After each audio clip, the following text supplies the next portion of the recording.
हम पूरे देश में गरीबों को नवंबर तक, दिवाली के बाद तक मुफ्त में 5 किलो अनाज दे रहे हैं सबको, हर व्यक्ति को। तो महानगर पालिकेत बसलेले हरामखोर मालमत्तेवर जगतात, परंतु जनसामान्य माणसानं पाण्यासाठी, खड्ड्यासाठी जर हक दिली ते त्यांच्या लक्षात येत नाही।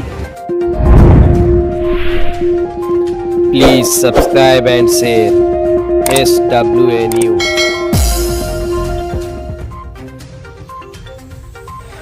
भारतीय जनता पार्टी के कार्यकर्ताओं ने लोगों के नुकसान को लेकर अणुशक्ति नगर विधानसभा में निकाला मोर्चा। एम ईस्ट वार्ड के पास आकर किया नारेबाजी। Bureau report SWA news.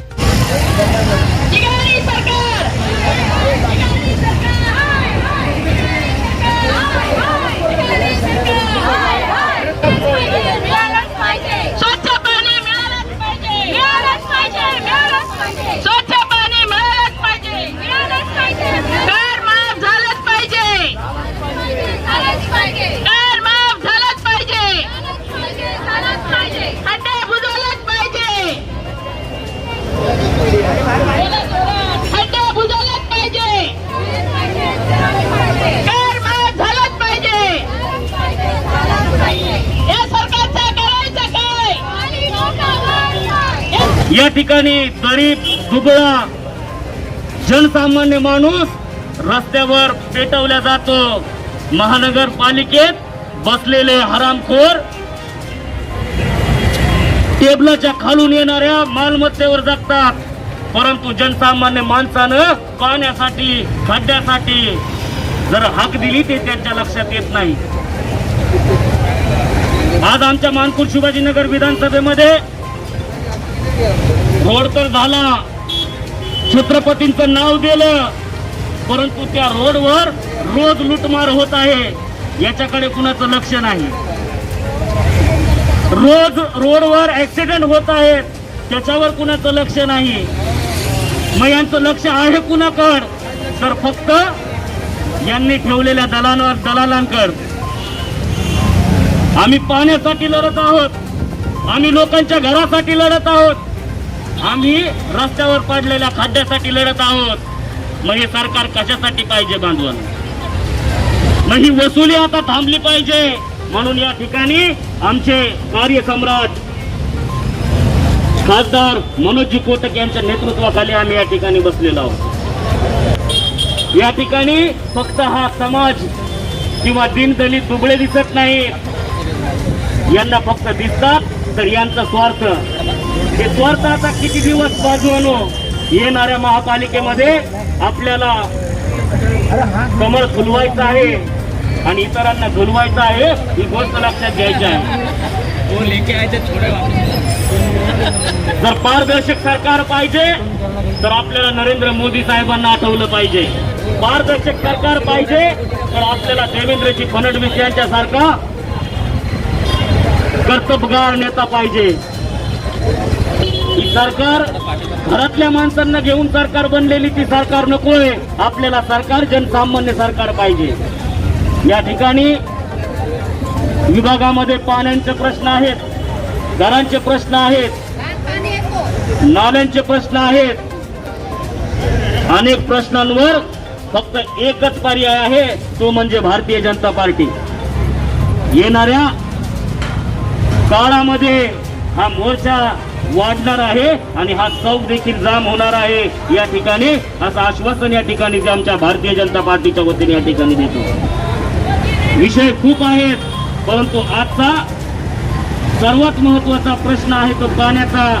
तीन दुबळ्या राहणाऱ्या झोपडपट्टीमध्ये प्रदूषित पाणी देतात। कोरोना वाढतोय कुणामुळं आणि हे कारण सांगतात कुणाची? यांनी मोठमोठे आंदोलन केली त्यावेळेला कोरोना वाढला नाही, यांनी मोठमोठे कार्यक्रम घेतली, सत्कार घेतली त्यावेळेला कोरोना वाढला नाही, परंतु जनसामान्य आमच्यासारख्या कार्यकर्त्यांनी आंदोलन घेतलं की यांना कोरोना वाढतो। या ठिकाणी आजच्या या कार्यक्रमाबद्दल एवढंच बोलेल की येणाऱ्या काळात आपण सगळे एकत्र येऊ आणि ही येणारी महापालिका यांच्या हातातून हिसकावून घेऊ, एवढीच या ठिकाणी विनंती करतो। जय लहूजी, जय महाराष्ट्र, जय भारत। देखिए, भारतीय जनता पार्टी मुंबई करों के लिए मैदान में उतरी है। पिछले चुनाव में 2017 में जो शिवसेना ने अपना घोषणा पत्र दिया था, वचन पत्र दिया था, उसको किसी को भी लागू किया नहीं है। आपको जानकर यह दुख होगा कि मुंबई में 80,000 करोड़ रुपया फिक्स डिपॉजिट में रखी गई है और हमारे यहाँ के गरीब लोग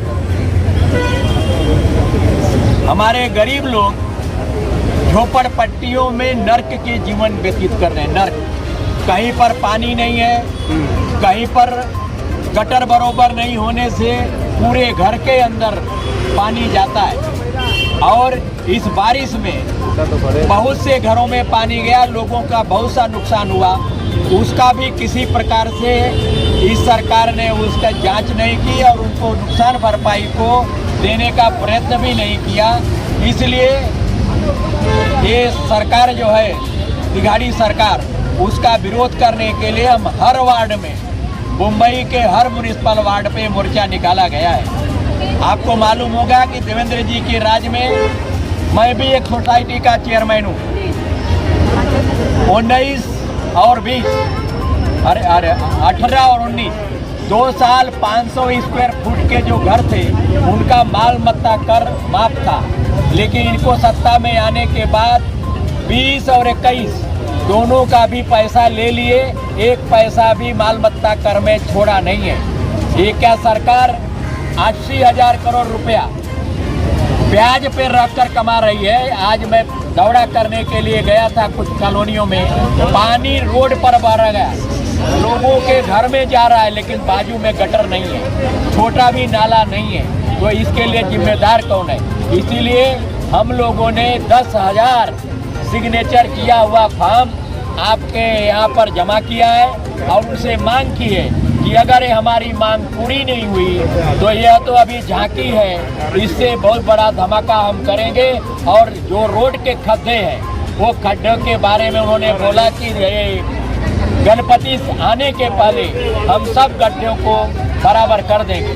हमने उनसे कहा कि गणपति का रास्ता क्यों देखते हो, किसी को मरने की रास्ता क्यों देखते, कितने एक्सीडेंट हो गए रोड पे। तो इसलिए आपको जो सुविधाएं, रिक्शा वाले भाइयों को पैसा देने की बात थी, फुटपाथ पे काम करने वालों के लिए पैसा देने का सहयोग करने की बात थी, घरेलू कामगारों को कुछ देने का विचार था, लेकिन न तो आपने महापालिका से और न तो सरकार के तरफ से किसी भी गरीब को सहायता देने का काम नहीं किया। उलट जो हमने पिछले कोरोना पीरियड में जो मुफ्त का चावल दिया था वो भी वासी से लेके आपने 80,000 टन पूरा विदेश में बेचकर पूरा पैसा कमा लिया। अगर मैं झूठा बोलता हूँ तो हमारे पर केस चलाए सरकार, नहीं तो वो जो लोग अपराधी है उसमें खाली 7 लोग पकड़े गए हैं, 27 लोग थे, 20 लोग कहाँ घूम रहे हैं उनका पता लगाया जाए और उन पर कार्रवाई की जाए। धन्यवाद। कौन कर रही है? ये तो जिनके दिमाग में चुनाव होगा वो चुनाव देखेंगे। हम जनता का कष्ट, ये कोरोना पीरियड का था पहले, आज लोगों की हालत ऐसी हो जाएगी, गरीबों के घर में चूल्हा जलाने के लिए अनाज नहीं है। हमने नवंबर तक प्रधानमंत्री ने मुफ्त का राशन दिया है, उसको भी आप उठा नहीं पा रहे, पब्लिक को दे नहीं पा रहे। हम चुनाव का बात कर रहे हैं पूरे देश में। चुनाव तो सिर्फ महापालिका में है, मुंबई में है, 7 और जगहों पर है महापालिकाओं में, लेकिन पूरे देश में चुनाव है क्या? हम पूरे देश में गरीबों को नवंबर तक, दिवाली के बाद तक मुफ्त में 5 किलो अनाज दे रहे हैं सबको, हर व्यक्ति को। तो उसको भी यहाँ दिया जाना चाहिए, क्यों नहीं मिल रहा है लोगों को? ये हमारा सवाल है। अभी जो आपका शिष्टमंडल गया था, बीएमसी ने आपको क्या आश्वासन दिया? उन्होंने कहा कि देखिए 500 फुट का घर का जो बात है, यह डिसीजन मेकिंग फार्मूला है, ये राज्य सरकार और स्टैंडिंग कमेटी देखेगी, लेकिन जो नीचे का जो आपका काम है हमारे अधिकारियों द्वारा, सफाई, गटर, रोड, पैच, ये सब मैं करके 1 हफ्ते में दूंगा। अगर नहीं हो दूंगा तो आप मेरे से फिर से आपका शिष्टमंडल मिल सकता है। आपकी सभी समस्याएं जो है उसका हम समाधान करने के लिए तैयार हैं। जैसे घाट के ऊपर मानपुर फ्लाईओवर जो है उस हाँ। पे 1 तारीख को स्टार्ट हुआ है, उससे अभी तक 34 एक्सीडेंट दर्ज किए गए और पहली मौत उस पे दर्ज की गई है। 2 दिन देखिए, पहले उसको लेके बीजेपी पहली मौत- का आक्रमण क्या है? दुर्भाग्य से आप लोग पत्रकार हैं, वो शार्ट टाइम में बनवाने वाला दूसरा था, उद्घाटन करने वाला दूसरा है। नहीं, एमपी मनोज सुनिए, कोटक के ही अभी में मैं वो क्या पास है हुआ कि था। उसमें जो नीचे वो तारकोल लगाया गया है, जो हार्वेस्टर बोलते हैं, डांबर नहीं है वो, उसको हार्वेस्टर बोलते हैं। हार्वेस्टर वो जो चीज़ है वो कहीं न कहीं 1 इंच नीचे, आधा इंच ऊपर, कहीं खड्डा, कहीं गर्म, एक लेवल में नहीं होने के कारण वो सब होता है। जो रोड रखा गया है उसमें एक्सीडेंट होने की कोई संभावना नहीं है, लेकिन छोटी गाड़ियों को अगर 1 इंच का ये दिखाया जाएगा, नीचे ऊपर दिखाया गया है, तो उनको मोड़ते समय वो गाड़ियों का एक्सीडेंट होने वाला ही है। मेरा आप लोगों से निवेदन है कि अभी सभी पत्रकार भाई एक बार उसके ऊपर चल के जाइए या देखते हुए जाइए या फोटो निकाल के जाइए कि किस तरह से नीचे ऊपर बनाई गई है। इसलिए अति विलंब उसका लेवलिंग करना बहुत जरूरी है, ना तो ऐसे एक्सीडेंट होते रहेगा। ये दुर्घटना का आरोप आप किसके ऊपर लगाएंगे जो 1 महीने में 34 एक्सीडेंट हुए, 1 मृत्यु ये हुई? देखिए, वो जो ये जो दुर्भाग्य की बात है कि ये जो रोड बनाया है और रोड की कमियां हैं, इसका IIT पवई के संस्था को उसको जांच करने के लिए देना चाहिए। यह भारतीय जनता पार्टी ईशान्य मुंबई का मांग है कि IIT पवई के लोगों को इसको जांच के लिए बनाया जाए और उनके सुझाव के अनुसार उस रोड में सुधार किया जाए तो एक्सीडेंट कम हो सकता है, ऐसा मेरा मानना है। खैर, आज जो मोर्चा आयोजन आपने किया था और क्या क्या मुद्दा था आपका और आपके BMC अधिकारी ने आपको क्या आश्वासन दिया? सबसे पहले हम इधर का पूरा विधानसभा की तरफ से शिष्टमंडल हम मिले, वार्ड ऑफिसर से अच्छी मुलाकात हुई। 500 स्क्वायर फुट इसका घर है, इनका बम्बई के अंदर घर है। 500 स्क्वायर फुट के ऊपर जो इनका मतलब उनको माल मत्ता का घर माफ हो, ये एक अपनी प्रमुख मांग थी। विधानसभा के अंदर बहुत खड्डे हैं, शुद्ध पानी मिलता नहीं।